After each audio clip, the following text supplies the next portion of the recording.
Waktu itu di sana itu kita kedapatan daging sampai kulkasnya itu penuh, nggak bisa dimasukin lagi dagingnya.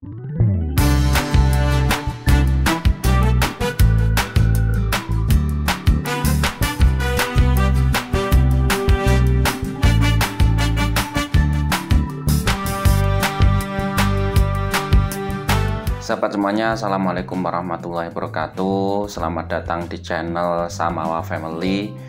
Dan pada kesempatan kali ini aku ingin berbagi pengalaman. Dan sebenarnya video ini aku buat supaya menjadi memori ya, sebagai pengingat apa saja sih yang kita alami selama tinggal di Turki. Dan dengan aku men-share video ini di YouTube, mungkin ini bisa jadi informasi yang menarik bagi teman-teman tentang kehidupan di Turki, tentang kehidupan di luar negeri. Dan gini teman-teman, hari ini adalah Hari Raya Kurban tahun 1442 Hijriah, tahun 2021 ya. Jadi ini adalah hari kedua Hari Raya Kurban. Dan begini teman-teman, jadi sejak kemarin kita itu alhamdulillah dapat daging dari tetangga, masyarakat sekitar. Dan juga ini tadi aku kedatangan tamu. Dia itu adalah bekerja di rumah sakit ya, seorang perawat. Nggak tahu dia itu posisinya sebagai apa, cuma pas aku pernah sakit dia itu datang ke rumah sini. Dan dia tadi nelpon, Didik di rumah nggak? Iya, bilang aku. Terus aku mau datang nih gitu. Terus aku tanya, ada apa ya kok mau datang ini? Oh enggak, kita mau ngasih itu aja, ngasih daging. Dan ternyata mereka itu ngasih daging segini. Evet. Aleykümselam. Merhaba. Teşekkür ederim. İyiyiz. Biz seninle telefonda çok konuştuk, hatırlıyor musun? Evet, hatırladım. Gitti mi akrabaların? Gitti. Memleketine gitti ya. Bayram mübarek. Allah razı olsun. Sen Endonezyalı mısın? Evet, Endonezya. Evet. Bunlar çok para. Çok zahmet. Yok, benim. Çok Tamam. para bir şey var. Tamam. Teşekkür ederiz. Allah razı olsun. Allah kabul etsin. Hadi sağ ol. Buka ya teman-teman.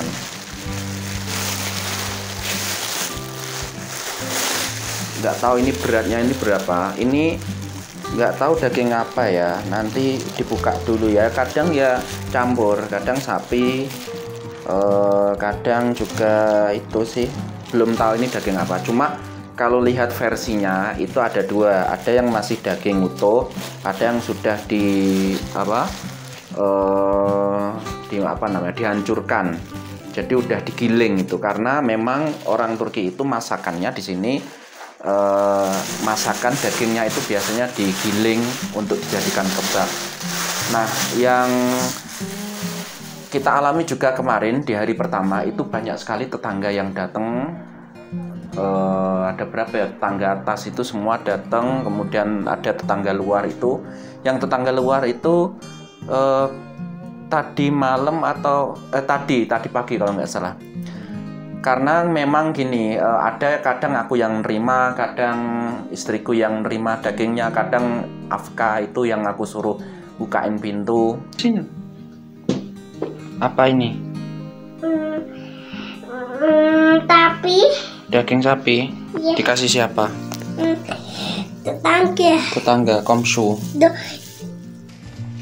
Apa ini Afka? ayam Apa?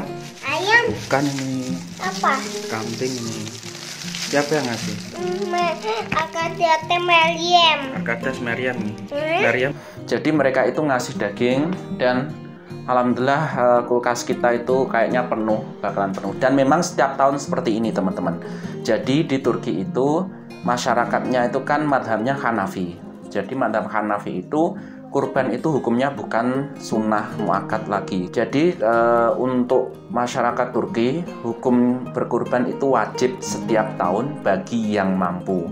Kalau nggak mampu itu ya berarti nggak berkurban. Jadi kalau teman-teman tinggal di Turki itu biasanya bakalan ditanya, kamu kurban nggak gitu. Jadi seakan-akan kurban itu sudah kayak seperti zakat fitrah lah kalau di Indonesia. Jadi orang-orang yang mampu, dan jumlahnya banyak di sini. Orang yang mampu itu dalam arti kalau dibilang buat beli kambing dibandingkan dengan gaji UMR-nya itu ya pasti gampang lah bagi mereka untuk berkurban. Jadi kebanyakan orang-orang itu pasti berkurban dan mereka bakalan membagikan daging. Dan orang-orang seperti kita, jadi mereka itu bakalan muter ke mana, ke rumah-rumah cari tetangga yang sekiranya membutuhkan. Dan karena kita di sini itu adalah pelajar, kelihatannya orang miskin gitu ya, karena memang kita ini musafir di sini. Jadi kebanyakan mereka itu akan memberikan bagiannya, dagingnya itu ke kita. Dan nggak tahu itu jumlahnya berapa. Ada yang mungkin ada yang 2 kilo, kemudian yang ini nggak tahu ini berat banget, ini bisa 4 atau 5 kilo bisa jadi. Dan ini tadi malah ngasih uang juga. Ini uang ini 50 lira, ini termasuk besar lah di sini. Dan gini lagi teman-teman, di Turki itu hari raya kurban itu adalah hari raya yang lebih besar, yang terbesar lah dibilang. Terbesar, hari raya Islam terbesar, mengalahkan hari raya Idul Fitri. Ini kebalikannya di Indonesia. Jadi kalau di Indonesia kan hari raya yang gede kan hari raya Idul Fitri, yang rame, yang orang-orang mudik semuanya. Kalau di Turki hari raya yang rame itu adalah hari raya kurban. Kalau aku pikir begini, masuk akal juga hari raya kurban itu sebagai hari raya yang rame. Karena apa? Hari raya kurban itu kan orang-orang kan menyembelih daging. Jadi orang-orang itu berpesta, berhari raya, seneng-seneng hari raya umat Islam gitu, membagikan kesenangan dengan bentuk daging kepada orang-orang. Kemudian kalau tidak ada pandemi sebenarnya bisa jadi jalan-jalan ini rame, orang-orang itu jalan-jalan, kemudian mendatangi keluarga. Ya seperti hari raya di Indonesia hampir mirip lah, mereka mendatangi keluarga, bukan ke tetangga biasanya. Kalau hari raya di sini itu nggak salam-salaman, di Indonesia itu tradisi Indonesia. Kalau di sini itu nggak seperti itu. Jadi yang ramai itu adalah hari raya kurban. Berbanding balik di Indonesia, kalau di sini itu hari raya Idul Fitri itu nggak rame, cuma liburnya mungkin sekitar 3 hari. Kalau hari raya kurban itu lebih, kalau karena ini bersamaan dengan hari liburnya di Turki, hari nasional, libur nasional itu kalau nggak salah ada sampai seminggu atau 9 hari kalau nggak salah itu.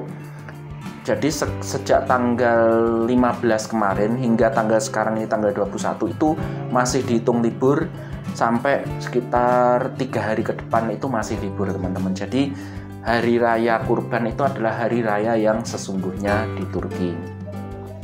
Jadi mungkin saja ini sampai, karena ini hari kedua, mungkin sampai sore nanti juga mungkin besok itu bakal ada yang mau ngasih daging lagi teman-teman. Dan tadi aku juga ditelepon sama dosenku dari kampus, dosen di kampus.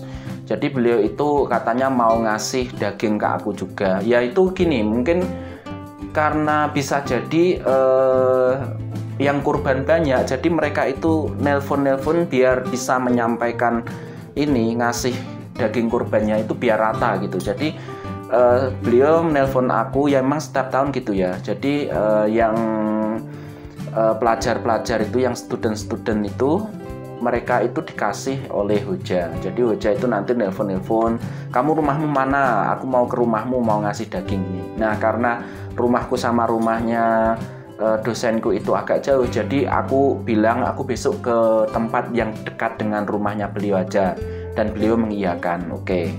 Jadi intinya teman-teman, di Turki itu lebih meriah hari raya kurban. Dan kalau teman-teman itu berada di daerah seperti ini ya, nggak tahu di daerah lain itu bagaimana, tapi yang kita rasakan di sini dalam hari raya kurban, selama hari raya kurban, entah tahun-tahun sebelumnya sejak kita datang ke Turki itu dagingnya itu meriah, dapat daging banyak sekali. Bahkan biasanya tiap tahun itu aku kan kerja ikut di penyembelihan daging.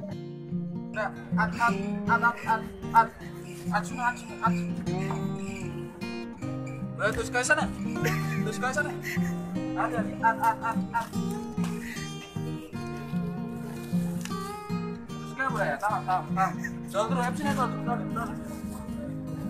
Karena tahun ini ada pandemi dan katanya mereka sudah tidak terlalu memperkerjakan masyarakat yang asing kayak aku ini, masyarakat pendatang, karena mungkin itu ya untuk menghindari penyebaran pandemi yang lebih luas ya. Meskipun di sini sebenarnya banyak orang yang sudah itu ngobrol-ngobrol nggak pakai masker.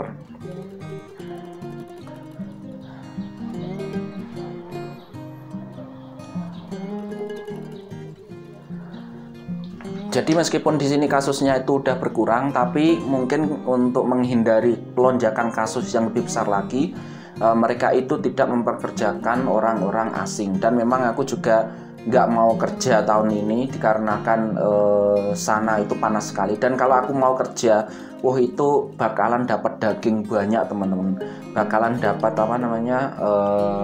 uang juga. Jadi kulkas itu penuh sampai kita pernah kalau aku di tahun kedua di sini, waktu itu masih di rumah lama, waktu itu di sana itu kita kedapatan daging sampai kulkasnya itu penuh, nggak bisa dimasukin lagi dagingnya. Jadi kita pesta daging itu sampai lama ya, beberapa waktu itu sampai aku ngundang teman-teman buat datang makan daging itu. Nah, ini jadi pengalaman kita di sini, alhamdulillah, dan kita juga berdoa semoga teman-teman di sana itu juga pada sehat-sehat semuanya, karena pada saat video ini dibuat, aku dengarnya di Indonesia itu lonjakan kasus COVID itu sangat tinggi sekali, sehingga beberapa daerah itu ditiadakan sholat idnya,